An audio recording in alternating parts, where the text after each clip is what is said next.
Robotic agriculture എന്നാൽ നൂതന സാങ്കേതിക വിദ്യ പ്രയോജനപ്പെടുത്തി റോബോട്ടുകളെയും ഡ്രോൺ എന്നിവയുടെ സഹായത്താൽ കൃഷിപരമായിട്ടുള്ള എല്ലാ ജോലികളും യന്ത്രത്തിന്റെ സഹായത്തോടെ വളരെ ഫലപ്രദമായി ചെയ്യാൻ കഴിയും.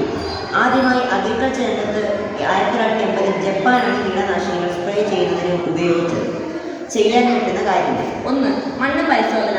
ഏത് കൃഷി ചെയ്യുന്നതിന് മുൻപ് തന്നെ മണ്ണ് പരിശോധിച്ച് മണ്ണിന്റെ pH പരിശോധിച്ച് ആ കൃഷിക്ക് പറ്റിയതാണോ എന്ന് ഉറപ്പുവരുത്തേണ്ടത് അതിന് വളരെയധികം ഫലപ്രദമായി ചെയ്യാൻ കഴിയും.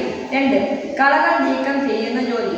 3. കാലാവസ്ഥാ വ്യതിയാനങ്ങൾ മുൻകൂട്ടി അറിയുന്നതിന്. 4. കീടനാശിനികളെ കണ്ടെത്തുന്നതിന് AI ക്യാമറ പ്രയോജനപ്പെടുത്താം.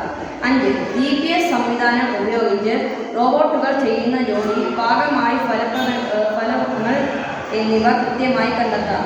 6. കീടനാശിനി പ്രയോഗിക്കാൻ റോബോട്ടിക് അഗ്രികൾച്ചർ വളരെ സൗകര്യമാണ്.